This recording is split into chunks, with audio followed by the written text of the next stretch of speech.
Et nous avons voulu donner une carte blanche à une personnalité engagée, à un militant célèbre qu'on ne présente plus, qui est journaliste, écrivain, militant antispéciste engagé et qui est l'un des fondateurs du Rassemblement des écologistes pour le vivant.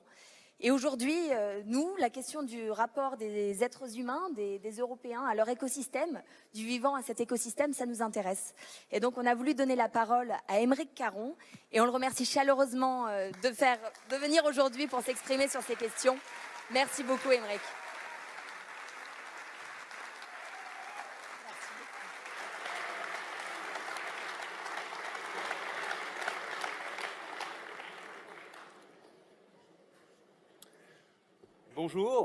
Bonjour à tous, à toutes. Je souhaiterais tout d'abord remercier chaleureusement Benoît Hamon, Pascal Cherki, Guillaume Balas pour leur invitation à cette convention du mouvement Génération. Parce que, au-delà de nos différences, sur lesquelles nous aurons sans doute tout le temps de nous entretenir dans les mois qui viennent, Génération et le Rassemblement des écologistes pour le vivant partagent le constat essentiel qu'une révolution écologique est aujourd'hui le seul horizon politique sérieusement envisageable. Toutes les autres offres ne sont que gesticulations, soubresauts, convulsions d'un corps politique malade.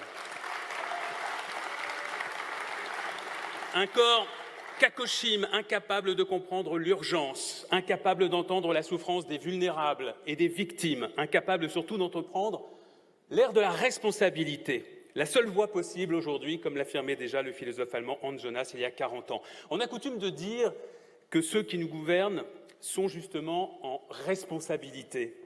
Et bien pourtant, nos gouvernants nous démontrent chaque jour qu'ils sont au contraire en irresponsabilité.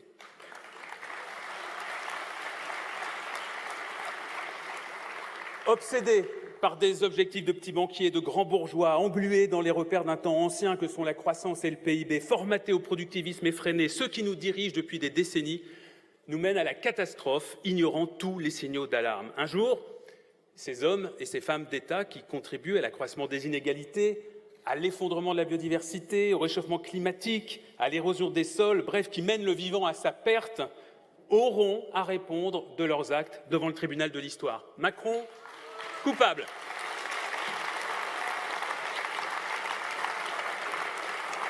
Hollande, coupable. Sarkozy, coupable. Et tous les autres avant eux, qui plaideront sans doute l'ignorance. On ne savait pas. L'excuse pouvait encore passer il y a 15 ans, elle est plus crédible un seul instant aujourd'hui. L'ère de la responsabilité doit aussi être celle de l'empathie. L'empathie pour les humains, les non-humains et le vivant en général. Alors l'empathie, c'est vrai, c'est un mot nouveau en politique, un mot pourtant essentiel. L'empathie, c'est la capacité à se mettre à la place d'un individu pour comprendre ce qu'il peut éprouver. C'est l'empathie qui nous oblige aux politiques de solidarité. C'est l'empathie qui nous oblige à défendre les services publics. C'est l'empathie qui nous oblige à l'égard des réfugiés.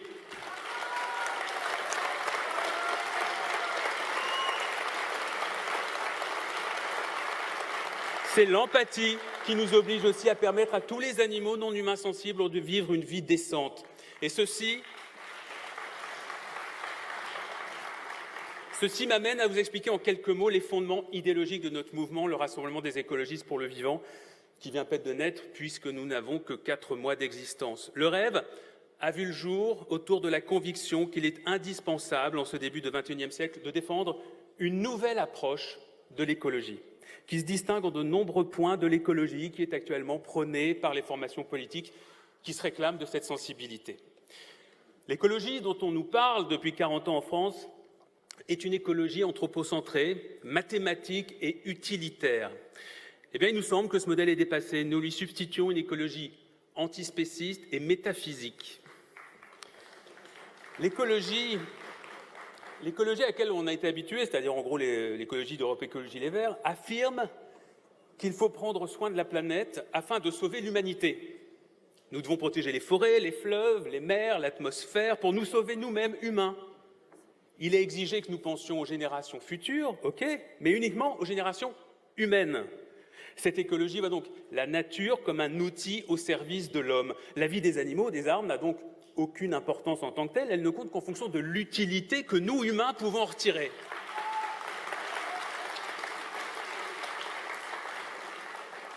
Alors c'est une écologie que moi je qualifie d'écologie mathématique parce qu'elle ne fonctionne que par quotas.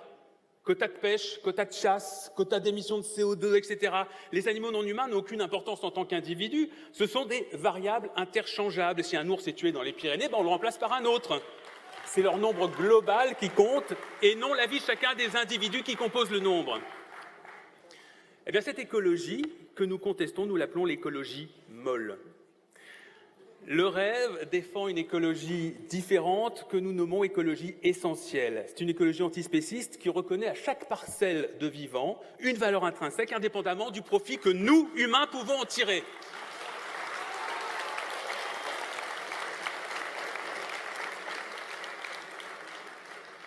C'est la raison pour laquelle nous prônons la fin de toute forme d'exploitation animale, puisque nous considérons que tous les animaux non humains sensibles ont le même droit de vivre que vous et moi. En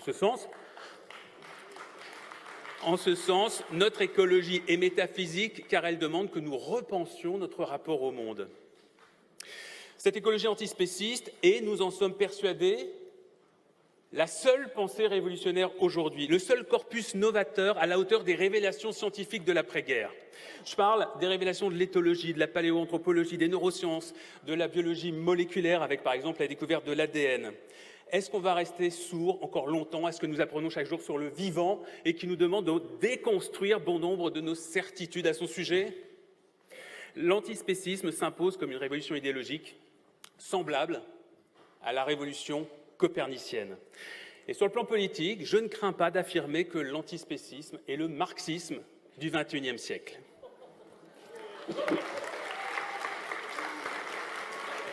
Alors je sais, j'imagine bien qu'un tel propos doit vous surprendre. Alors j'aurai pas le temps ce matin de développer cette idée comme il le faudrait, mais je vous expliquerai simplement que nous pensons que la seule politique qui soit digne de respect est celle qui remplace partout où c'est possible la logique d'exploitation par celle de la coopération.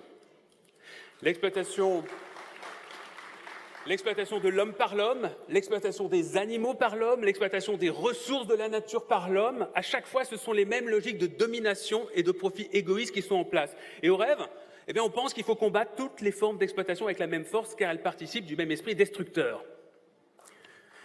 Le marxisme est un combat pour les plus faibles, pour ceux qui n'ont pas les moyens de se défendre, pour ceux que le sort a placés du mauvais côté. C'est un combat pour la justice, pour la solidarité, pour le partage, pour l'équité. Marx a parlé des ouvriers, des travailleurs. Et nous en parlons aussi au rêve, car le rapport que nous entretenons avec le travail, c'est un sujet majeur chez nous. Au passage, je précise que nous sommes pour une réduction du temps de travail à 28 heures hebdomadaires et pour un revenu universel.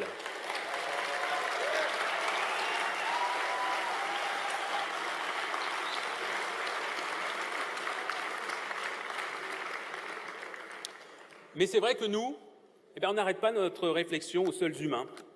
On l'étend à toute parcelle de vivants et en particulier à tous les animaux victimes des élevages et des abattoirs, victimes de l'obsession du profit qui transforme les individus en marchandises.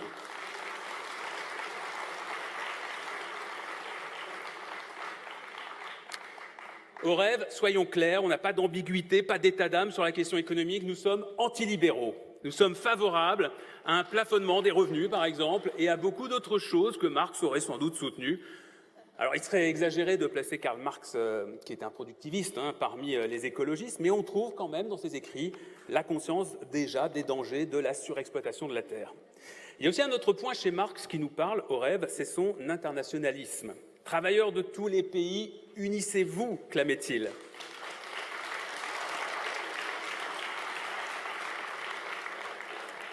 L'internationalisme, la méfiance à l'égard des nations, c'est déjà la reconnaissance d'un destin commun à tous les humains, quel que soit le bout de la planète qu'ils habitent. Et là aussi, Marx avait vu juste. Un ordre mondial fondé sur la compétition entre les États n'a plus aucun sens. Au contraire, seule la coopération à différents échelons internationaux peut rendre possible des comportements vertueux aujourd'hui indispensables. Et la défense du vivant ne peut pas se faire sans cette coopération. Et cela nous amène aux baleines. Alors, vous ne voyez pas le rapport? Le rapport, c'est simplement que ce sont les baleines qui ont été les bénéficiaires de la première forme de coopération mondiale en matière de défense de l'environnement. C'est en 1946. La guerre froide n'avait pas encore commencé, et même si l'URSS était une grande puissance baleinière, la Convention internationale pour la réglementation de la chasse à la baleine avait été signée, ratifiée par la vingtaine d'États souverains de l'époque, et ça avait posé les bases de la régulation internationale en matière d'environnement, que ce soit pour le meilleur, avec la mise en place de structures indépendantes, dotées de moyens humains et scientifiques, ou pour le moins bon aussi, puisque les sanctions restent administrées par les États contractants, donc relativement soumises à leur bonne volonté. L'Europe a donc évidemment un rôle crucial à jouer dans la défense du vivant. Aujourd'hui, la défense de l'environnement et le développement durable figurent explicitement dans les objectifs des traités. Que ce soit au nom de la santé publique ou de la préservation des écosystèmes, la Commission européenne s'est saisie des dossiers environnementaux dès les années 70, et puis elle est devenue aujourd'hui un moteur essentiel dans l'adoption d'une réglementation contraignante à l'échelle continentale pour améliorer la qualité de l'eau, première directive en 75, protéger les oiseaux migrateurs, directive de 79, protéger la qualité des sols, première directive en 85, conserver les habitats naturels, première directive en 92, réduire les déchets avec une directive cadre en 2006, ou encore réglementer les substances chimiques avec le célèbre règlement REACH en 2006. Mais c'est vrai, c'est aussi au niveau européen que de grandes décisions regrettables sont prises, imposées, le productivisme de la PAC, les pesticides, les engrais chimiques, les biocarburants, tout ça aussi, bah oui, c'est l'Europe. La défense du vivant passe donc par Bruxelles, mais elle ne s'y limite pas. L'Europe n'est qu'un début, parce que notre monde est aujourd'hui un monde de flux, des flux qui ignorent les frontières, flux financiers, flux d'informations et d'images, flux microbiens et viraux, pollution, fuite et rejets radioactifs, réseaux de communication et de télévision, flux des hommes et des marchandises. Les frontières tentent maladroitement de se fermer aux vagues migratoires nées de la pauvreté et des guerres, au lieu d'en accompagner avec intelligence et générosité le mouvement nécessaire. Les crimes sont aussi globaux. Terrorisme, crimes contre l'environnement, activités mafieuses, délinquance sur Internet, piraterie sur les mers. Dans la mesure où les risques que nous courons n'ont plus de frontières, l'échelle de l'État-nation perd une grande partie de sa pertinence. Au rêve, nous voulons donc tirer toutes les conséquences pratiques, politiques de la communauté de destin qui unit tous les humains, indépendamment des frontières. Des frontières qui, de toute façon, nous en sommes persuadés, disparaîtront un jour. Mais c'est une autre histoire. Merci.